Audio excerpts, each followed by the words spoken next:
네, 한 주간 평안하셨습니까? 오늘도 주님의 얼굴을 배우는 거룩한 예배가 되기를 소원합니다. 다 같이 묵상기도 드리심으로 성령 강림 주일 예배를 하나님께 드리겠습니다. 기도하겠습니다.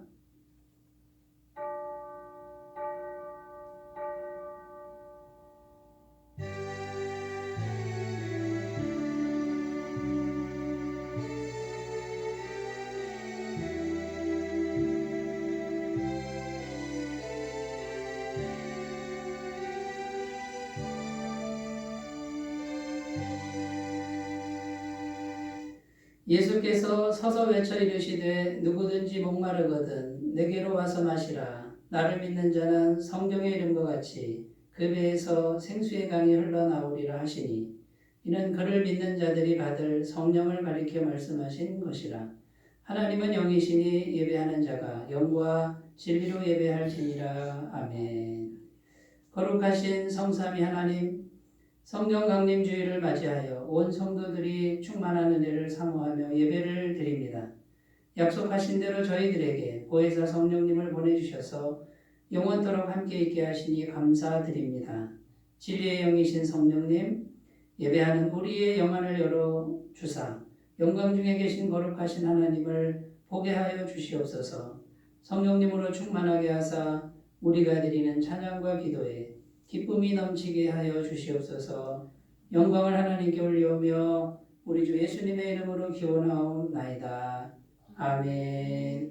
다 같이 찬송가 29장 함께 부르겠습니다.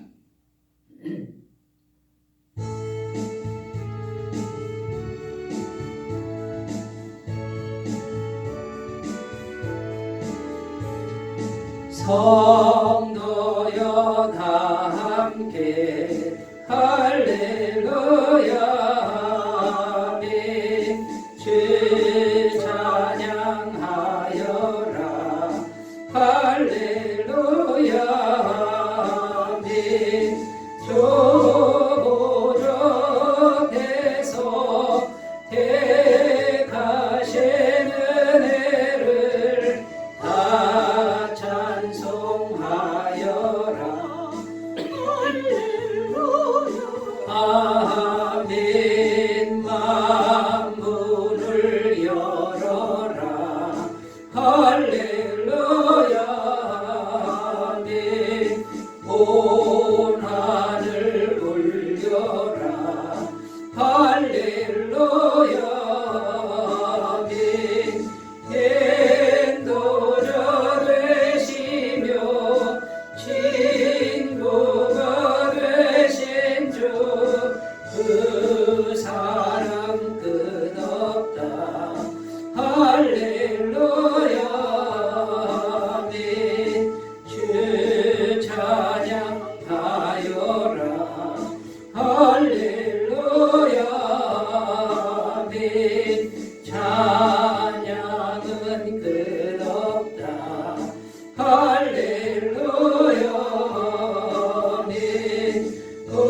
거룩한 집에서 좋은 종길이며 늘 찬송 부르자 할렐루야 아멘. 다 같이 사도신경으로 신앙 고백을 하나님께 드립니다. 나는 전능하신 아버지 하나님 천지의 창조주를 믿습니다. 나는 그의 유일하신 아들 우리 주 예수 그리스도를 믿습니다. 그는 성령으로 잉태되어 동정녀 마리아에게서 나시고 본디오 빌라도에게 고난을 받아 십자가에 못 박혀 죽으시고 장사된 지 사흘 만에 죽은 자 가운데서 다시 살아나셨으며 하늘에 오르시어 전능하신 아버지 하나님 우편에 앉아 계시다가 거기로부터 살아있는 자와 죽은 자를 심판하러 오십니다. 나는 성령을 믿으며 거룩한 공교회와 성도의 교제와 죄를 용서받는 것과 몸의 부활과 영생을 믿습니다. 아멘. 하나님 말씀은 사도행전 2장 42절에서 47절 말씀입니다. 사도행전 2장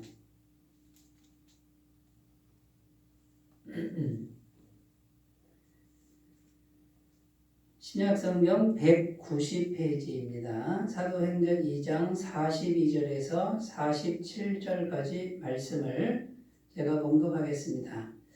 그들이 사도의 가르침을 받아 서로 교제하고 떡을 떼며 오로지 기도하기를 힘쓰니라.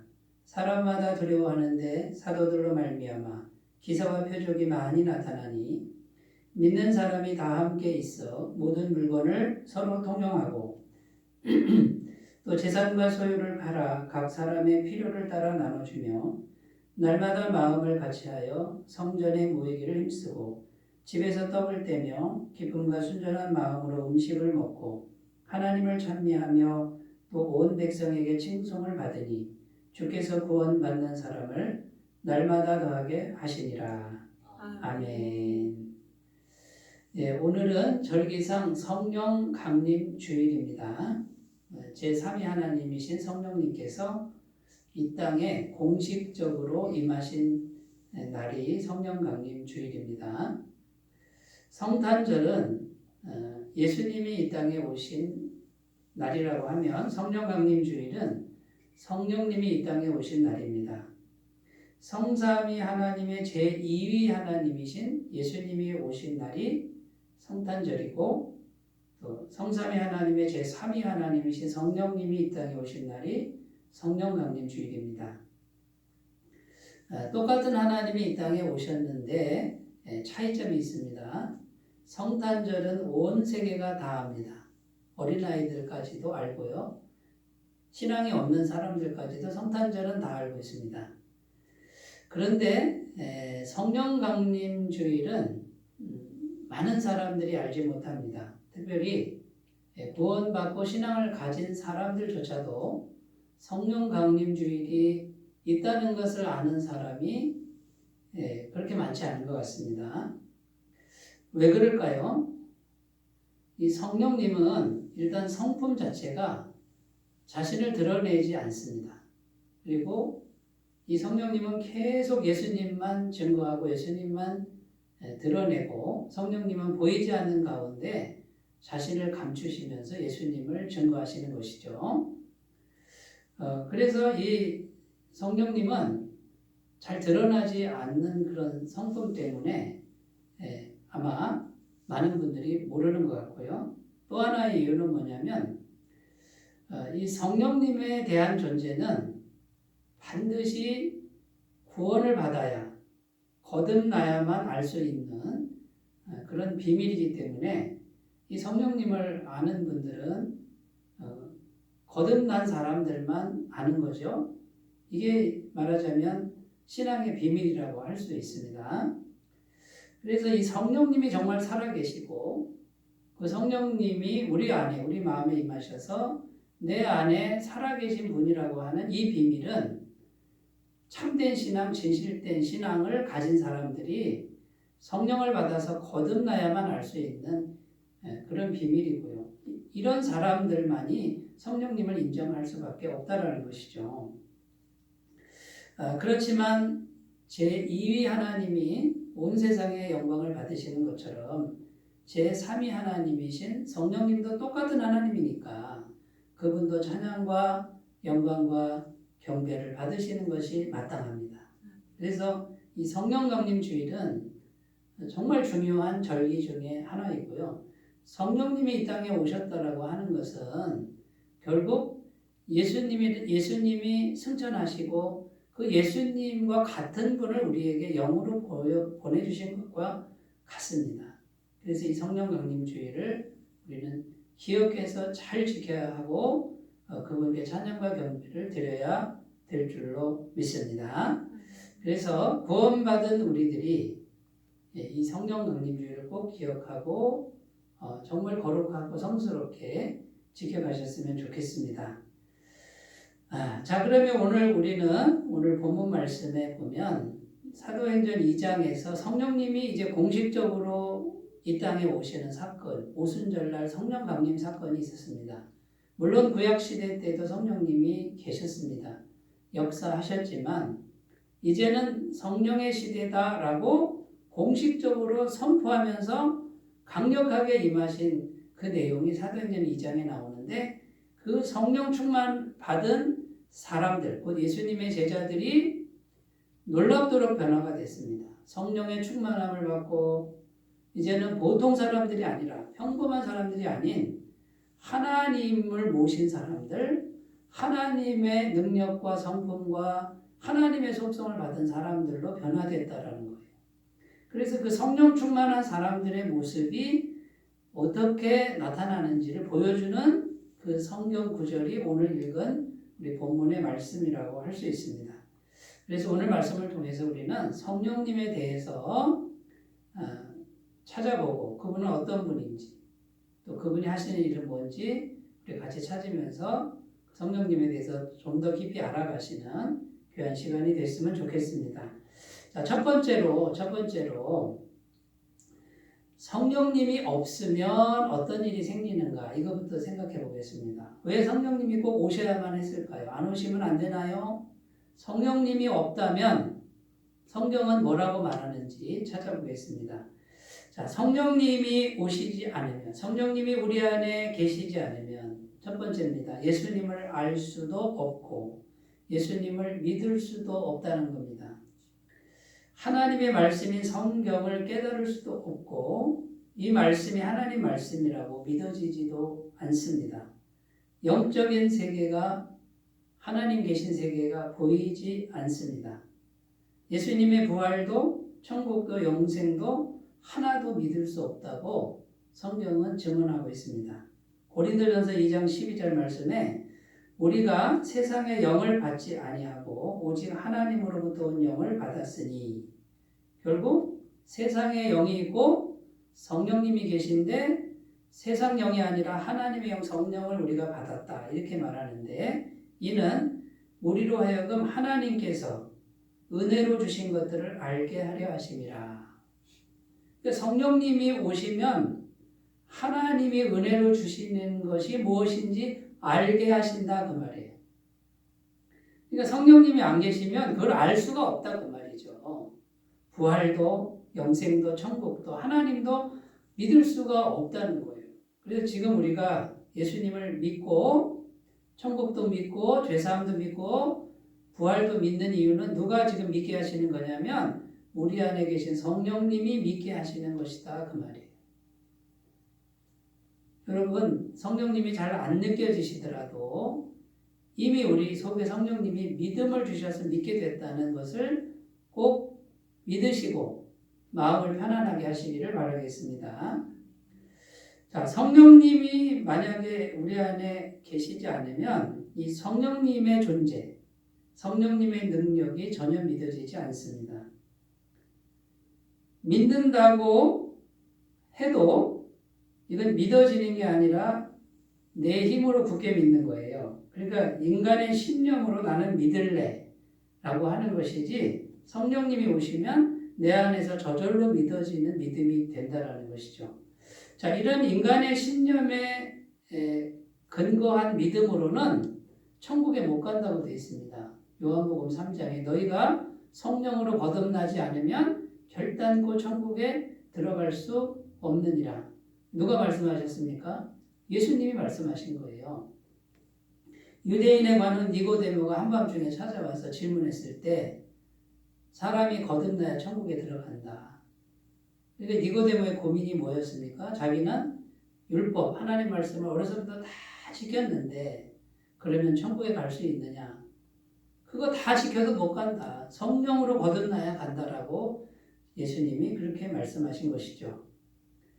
자, 그래서 성령님이 없으면 성령님의 존재도 안 믿어지고 성령님의 능력, 전능하신 능력이라고 성경은 그렇게 말하는데 전능하신 능력이 안 믿어져요.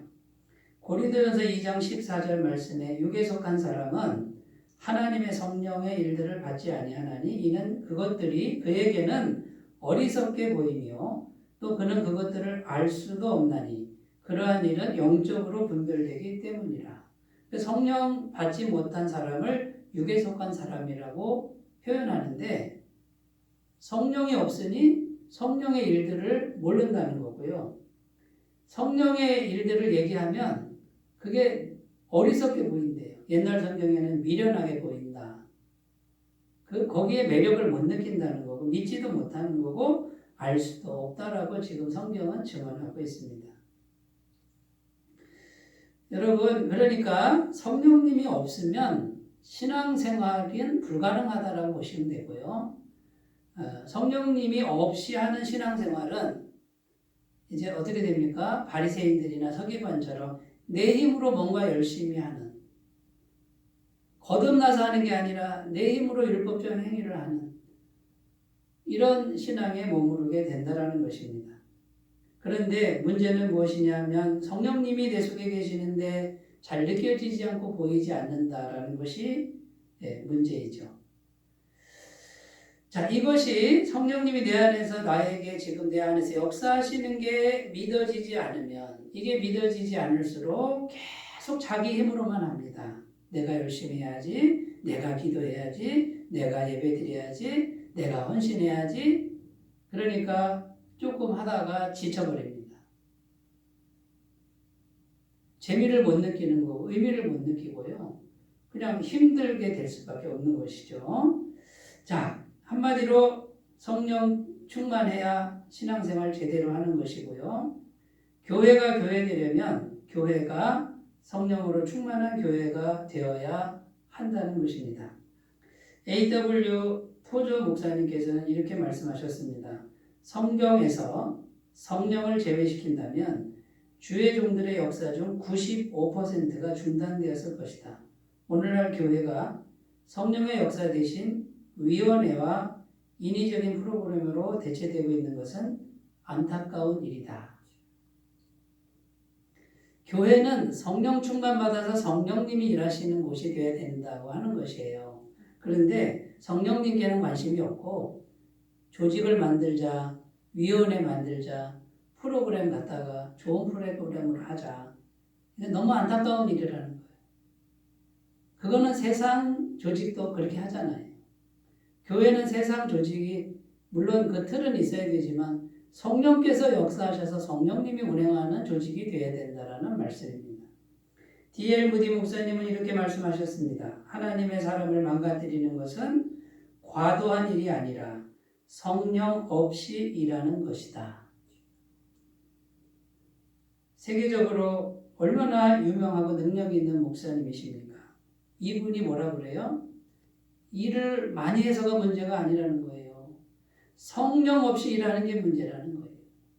그러니까 이런 위대한 분들이 전부 성령님을 알고 계셨고 그분과의 비밀한 관계를 가꾸고 계셨다는 것이고 그분들의 사역의 모든 순간에 성령님이 함께 하시도록 최선을 다해 노력했던 분들이라는 거예요. 그러니까 여러분, 이제 우리가 성령 시대를 살아가고 있습니다. 제3위 하나님 성령님이 오신 그 시대가 지금 성령 시대예요. 성령님에 대해서 알아야 됩니다. 성령님이 없으면은 신앙생활은 힘을 낼 수도 없고 생기도 없습니다. 성령님을 깊이 알아가시기를 바라겠습니다. 자, 두 번째입니다. 두 번째. 이제 성령 충만한 사람들, 오늘 말씀을 통해서 그러면 성령 충만한 사람들은 어떤 현상, 어떤 모습이 나타나는지 이걸 우리가 이제 함께 찾아보자는 것이죠. 자, 성령님이 우리 안에 이렇게 오시는 거는 일단 어떻게 오십니까? 성령님이 우리 안에 임하시는 그 통로는 하나입니다. 오직 예수님.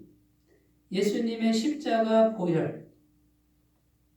죄가 없으신 완벽한 구원자가 온 세상 죄를 대신 지시고 십자가에서 죽으셨는데 완벽하게 죄값을 치르셨다라는 이 진리의 말씀을 마음에 받아들일 때 그러니까 예수님을 영접하고 예수님의 보혈을 믿으면 이제 어떻게 됩니까? 여전히 내 속에서는 죄가 있으나 예수님을 모셨으니 날마다 예수님이 완벽한 죄사함을 주시는 걸 믿는 거예요. 자, 이것이 진실된 믿음이면 성령께서 오신다는 거죠. 성령님이 들어오셔서 내 안에서 보이지 않으나 내 안에 믿음을 주는 거예요. 너는 이제 하나님의 자녀가 되었다는 믿음을 주는 거예요. 예수님이 내 죄를 사했다는 믿음을 주시는 거예요. 그래서 여러분, 기독교 신앙은 내가 믿는 것 같아도 성령님이 오셔서 성령님의 믿음을 내 속에서 계속 샘솟듯이 주시는 이것이 기독교의 진짜 믿음이라는 거예요. 그러니까 하나님, 제3위 하나님이 내 속에 들어오셔서 하나님이 믿음을 주는데 하나님이 주시는 믿음을 인간이 어떻게 그거를 거절할 수 있겠으며 어떻게 그것을 이길 수 있겠어요? 하나님의 믿음으로 내 믿음을 덮으니 내 연약한 믿음이 강한 믿음이 될 수밖에 없다라는 것입니다. 그래서 성령 충만한 사람들에게는 하나님의 영이 여기 와서 충만해졌으니 이제는 그 사람들을 통해서 하나님의 속성, 하나님의 능력, 하나님의 성품이 나타날 수밖에 없다. 이게 안 나타난다 그러면 성령 충만하지 않은 거라 이 말이죠. 어쩌면 성령을 받지 못했을 수도 있다라는 거죠. 그러니까 몸은 인간이고 우리가 연약하지만 성령을 받았으니 우리를 통해서 하나님의 속성이 드러나야 된다. 이것이 당연한 결론이 된다라는 겁니다. 그래서 하나님의 영인 성령 충만이 임하면 하나님은 너무나도 깨끗하고 선한 분입니다. 그러니까 우리 속에 이 세상에서 100% 깨끗하고 아름다운 것들이 우리 속에 들어온 거고 이게 우리를 통해서 나타날 수밖에 없습니다. 야고보서 3장 15절에서 18절 말씀은 이렇게 기록합니다. 이러한 지혜는 위로부터 내려온 것이 아니요 땅 위의 것이요 정욕의 것이니 귀신의 것이니 시기와 다툼이 있는 곳에는 혼란과 모든 악한 일이 있습니다. 오직 위로부터 난 지혜는 첫째 성결하고 다음에 화평하고 관용하고 양순하며 긍휼과 선한 열매가 가득하고 편견과 거짓이 없나니 화평하게 하는 자들은 화평으로 심어 의의 열매를 거두느니라. 여기 보면 위로부터 난 지혜, 곧 성령께서 오셔서 주시는 지혜는 뭐라고 되어 있냐면 첫째가 성결하다 이렇게 되어 있어요. 깨끗하다는 말이죠. 다음에 화평이랍니다. 싸움이 없다라는 거예요. 관용하고 양순하고 이렇게 되어 있어요. 얼마나 선한 성품이에요. 그런데 위로부터 난 지혜가 아닌 세상으로부터 온 지혜나 우리의 육적인 마음에서 나오는 지혜는 뭐라고 되어 있습니까? 시기와 다툼과 혼란과 악한 일. 자, 교회 안에 뭔가 시기와 다툼과 혼란이 있어요. 그러면 성령이 역사하는 것이 절대로 아닙니다. 뭐라고 되어 있냐면 정욕의 것이요 귀신의 것이라고 분명히 얘기하고 있는 거예요. 그러니까 혼란과 다툼 이런 게 지금 일어났다. 그럼 그 뒤에 뭐가 있다고요? 귀신의 영이 역사하고 정욕의 영이 역사하는 거예요. 성령님이 오시면 그런 건 없다 그 말이에요. 자, 성령 충만한 사람들은 위로부터 성결하고 화평한 영을 받았습니다. 하나님의 것을 받았습니다. 자, 그러면 이런 것이 나타나야 성령 충만하다는 것이고 오늘 말씀 보시면 4가지 정도가 나타나는데 첫 번째는 하나님의 능력입니다. 오늘 말씀 43절에 보면 이렇게 기록하죠. 사람마다 두려워하는데 사도들로 말미암아 기사와 표적이 많이 나타나니. 기사와 표적은 기적이죠, 기적. 하나님의 능력. 이때 당시에는요, 주로 병 고치는 은사와 귀신을 쫓아내는 그런 능력으로 나타났습니다. 사도행전 1장 8절에도 오직 성령이 너희에게 임하시면 너희가 권능을 받고, 이 권능은 디나미스라는 단어인데 이 디나미스에서 영어 다이너마이트라는 단어가 나왔습니다. 다이너마이트 폭탄 터지듯 그런 강력한 권능이 성령님이 우리 안에 오시면 그 능력이 나타난다는 거예요. 예루살렘과 온 유대와 사마리아와 땅끝까지 이르러 내 증인이 되리라 하시니라. 첫 번째는 하나님의 능력이고요. 두 번째 하나님의 성품입니다. 오늘 말씀 44절 네, 읽겠습니다. 44절 45절이죠. 믿는 사람이 다 함께 있어 모든 물건을 서로 통용하고 또 재산과 소유를 팔아 각 사람의 필요를 따라 나눠주며. 여러분, 내가 가진 재산과 소유를 같은 교인들에게 그냥 주는 거예요. 그냥. 어떻게 이것이 가능하죠? 다 먹고 살기 위해 하고 돈을 벌기 위해서 서로 경쟁하는데 이 경쟁이 치열하지 않습니까? 다른 사람을 누르고 망가뜨리면서 내가 살아야 되는 이것이 세상인데 이때 당시는요 정말 힘든 시기였습니다. 로마의 식민지 하에서 다 빼앗아가고요. 정말 하루 먹고 사는 게 어려운 상황에서 어떻게 이 사람들이 이렇게 자기 소유를 내놓느냐 말이에요. 성령 충만하니까 어떤 마음이 들어왔냐면 하나님의 마음, 사랑의 마음이 들어왔다 그 말이에요. 하나님의 성품이 들어온 것이죠. 이 하나님의 성품을 갈라디아에서는 성령의 열매라 이렇게 표현합니다. 갈라디아서 5장 22절 23절 오직 성령의 열매는 사랑과 희락과 화평과 오래 참음과 자비와 양성과 충성과 온유와 절제니 이 같은 것을 금지할 법이 없느니라. 성령의 열매는 성령의 성품인데 곧 하나님의 성품이 이기적이고 욕심 많은 우리 마음에 하나님의 성품이 들어와 가지고 그 하나님의 성품이 우리 마음을 덮어버리니까 각박한 마음을 극복하고 이기적 마음 극복하고 욕심의 마음을 극복하고 나눠주는 마음이 될 수 있었다라는 것입니다. 세 번째입니다. 세 번째는 성전을 사모하며 모이는 생활, 곧 연합하는 거예요. 하나님 안에서 연합하는, 성전 중심으로 연합하는 그런 모습으로 나타납니다. 46절입니다. 날마다 마음을 같이하여 성전에 모이기를 힘쓰고 여기까지죠. 자, 날마다 마음을 같이하여 이렇게 되어 있죠. 어떻게 사람이 마음이 같아집니까? 내가 낳은 자식도 자녀도 내 마음대로 안 되고요. 부부간에도 내 마음대로 안 되고 의견이 안 될 때가 하나가 안 될 때가 많잖아요. 결국은 하나님의 마음을 성령을 통해서 받으니 똑같이 하나님의 마음을 받으니 기질도 다르고 성격도 다르고 문화도 다르고 연령도 다른데 신분도 다른데 교회에 모여서 하나가 됐단 말이죠. 인종도 다르고 계급도 다른데 이 사람들이 어떻게 교회에서 모여요? 다 똑같이 하나님의 마음을 받은 거죠. 다 똑같은 성령을 받았으니 모인단 말이죠. 에베소서 4장 2절 3절 모든 겸손과 온유로 하고 오래 참음으로 사랑 가운데서 서로 용납하고 평안에 매는 줄로 성령이 하나 되게 하신 것을 힘써 지키라. 여기 보시면 누가 하나 되게 하신다고요? 성령님이.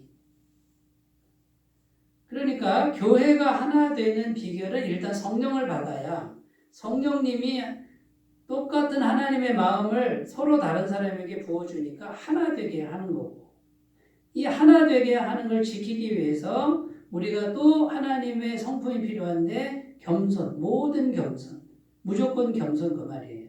온유, 부드럽게 하라는 거예요. 오래 참으라는 거예요. 사랑 가운데서 용납하라는 거예요. 이게 전부 하나님의 성품이에요. 만약에 성령 충만하면 연합할 것입니다. 그런데 성령님이 고갈되면 자꾸 흩어집니다. 왜 흩어질까요? 인간적 마음이 충만해지니까. 인간적 마음은 하나님의 마음이 아니잖아요. 인간적 마음은 나만 생각하고 오래 참지 못해요. 겸손하지 않고 교만해요. 그러니까 성령 고갈 현상이 나타나면 교회는 자꾸 찢어지고요.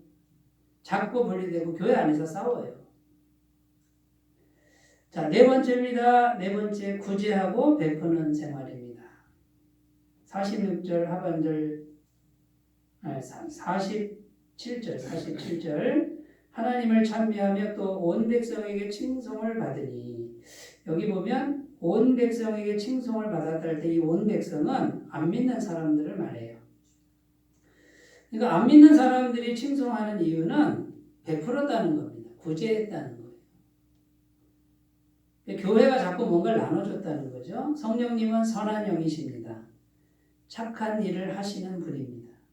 히브리서 13장 16절 오직 선을 행함과 서로 나누어 주기를 잊지 말라. 하나님은 이 같은 제사를 기뻐하시느니라. 선행과 나누어 주는 걸 제사라 그래요. 하나님이 기뻐하시는 예배다 그 말이에요. 그런데 성령 받으면 어떻게 돼요? 베풀고 나눠주는 게 자연스럽게 된다라는 뜻입니다. 자, 성령 충만한 사람들에게 나타나는 하나님의 속성. 첫 번째는 뭐라고 그랬죠? 하나님의 능력, 표적과 기사. 두 번째, 하나님의 성품, 사랑의 성품. 세 번째, 연합합니다. 겸손히 연합합니다. 성전에 모이는 이런 일들이 일어납니다. 네 번째 뭡니까? 구제하고 베푸는 나눔의 삶이 됩니다. 자, 여러분, 그러면 이제 자기 자신에게 나는 지금 성령 충만한 모습이 얼마나 나타나고 있습니까? 내 마음은, 내 삶은 성령 충만한 모습이 얼마나 풍성합니까? 돌아보시는 귀한 아침이 되셨으면 좋겠습니다. 자, 이제 마지막 세 번째입니다. 그러면 성령 충만을 어떻게 이룰 수 있습니까? 성령 충만해야 되는데 어떻게 하면 됩니까?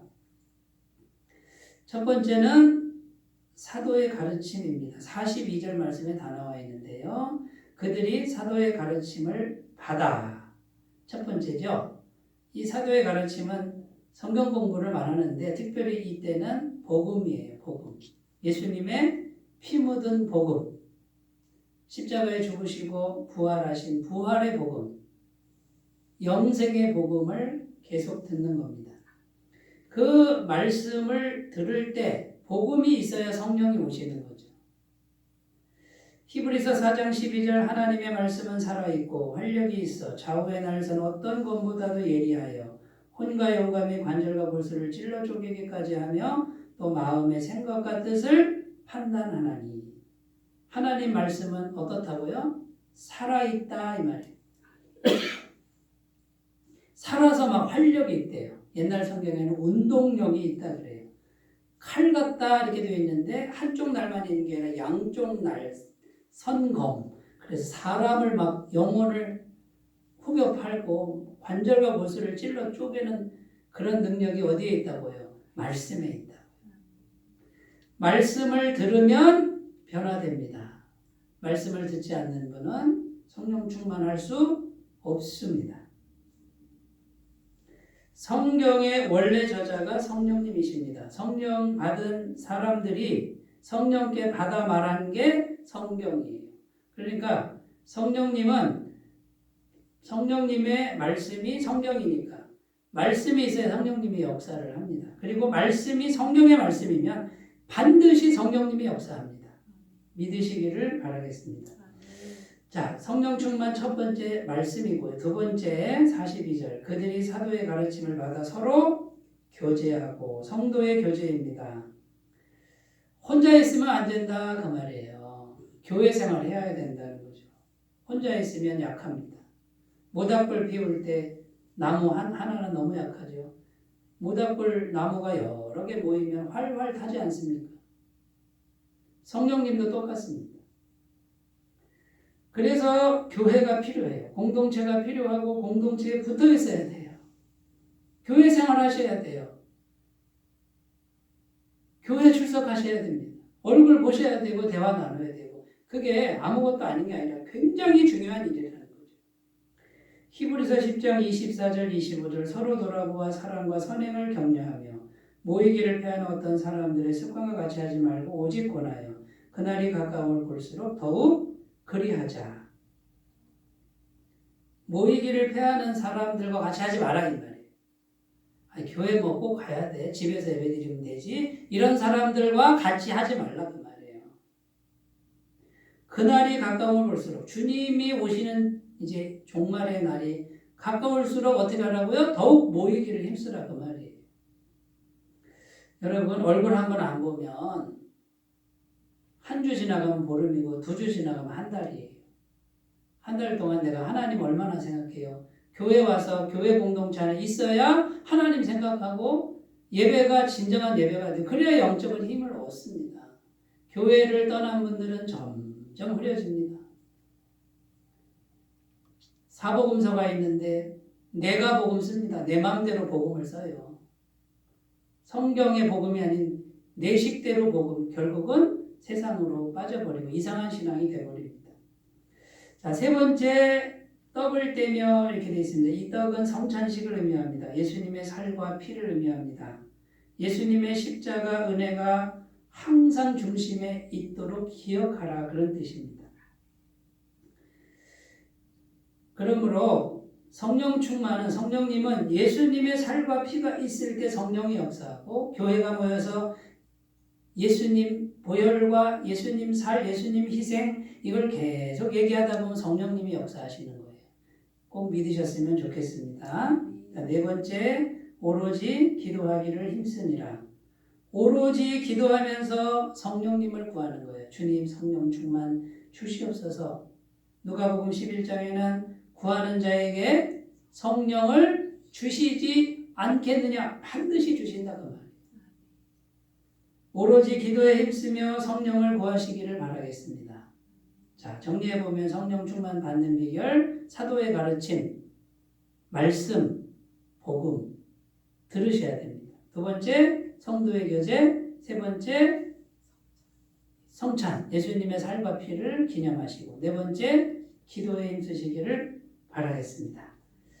자, 사랑하는 여러분, 성령 강림주일, 우리 성령님에 대해서 더 많은 공부를 해야 되지만 오늘은 본문에 준해서 여기까지만 하고요. 성령 충만한 성도님들 다 되시기 바라겠습니다. 기도합니다. 하나님 아버지, 우리 모두가 성령님에 대해서 알게 하시고 거듭나게 하시고 충만하게 하옵소서.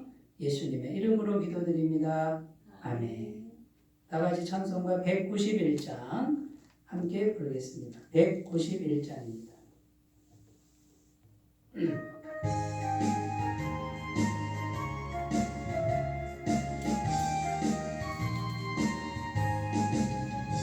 내가 매일 기쁘게 순례의 길 행함은 주의 팔이 나를 항복함이요. 내가 주의 큰 복을 받는 참된 비결은 주의 영이 함께함이라. 성령의 계시네 할렐루야 함께하시네. 좁은 길을 걸으며 밤낮 기뻐하는 것 주의 영이 함께함이라. 전에 죄에 빠져서 평안함이 없을 때 예수 십자가의 공로 힘입어 그 발 아래 엎드려 참된 평화 얻음은 주의 영이 함께함이라. 성령이 계시네 할렐루야 함께하시네. 좁은 길을 걸으며 밤낮 기뻐하는 것 주의 영이 함께함이라. 나와 동행하시고 모든 염려하시니 나는 숲의 새와 같이 기쁘다. 내가 기쁜 마음으로 주의 뜻을 행함은 주의 영이 함께함이라. 성령의 계시네 할렐루야 함께하시네. 좁은 길을 걸으며 밤낮 기뻐하는 것 주의 영이 함께함이라. 세상 모든 욕망과 나의 모든 정욕은 십자가의 힘이 못을 박았네. 어두운 밤이 지나고 무거운 짐 벗으니 주의 영이 함께함이라. 성령의 계시네 할렐루야 함께하시네. 좁은 길을 걸으며 밤낮 기뻐하는 것 주의 영이 함께함이라.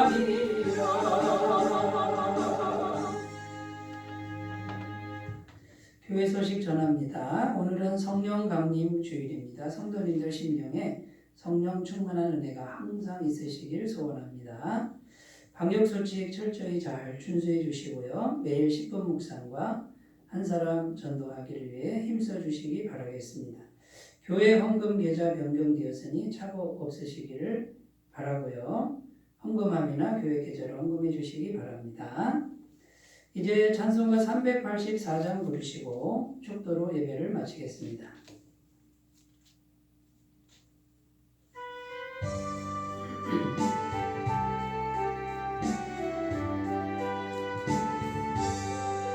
나의 갈 길 다가도록 예수 인도하시니 내 주 안에 있는 긍휼 어찌 의심하리요. 믿음으로 사는 자는 하늘 위로 받겠네. 무슨 일을 만나든지 만사형통하리라. 무슨 일을 만나든지 만사형통하리라. 나의 갈 길 다가도록 예수 인도하시니 어려운 일 당한 때도 조카는 내주시네. 나는 시보다 나고 영혼 매우 바라나. 나의 옆에 반석에서 샘물 나게 하시네. 나의 옆에 반석에서 샘물 나게 하시네. 나의 갈 길 다가도록 예수 인도하시니 그의 사랑 어찌 큰지 말로 할 수 없도다. 성령 감화받은 영혼 하늘 날아갈 때에 영영 거를 나의 찬송 예수 인도하셨네. 영영 거를 나의 찬송 예수 인도하셨네. 아멘. 이제는 우리 주 예수 그리스도의 은혜와 하나님 아버지의 사랑하심과 성령님의 교통하심이 오직 성령님을 알고 성령님을 체험하고 성령 충만하기를 원하는 주의 모든 백성들 위해 영원토록 함께 하시기를 간절히 축원하옵나이다. 아멘.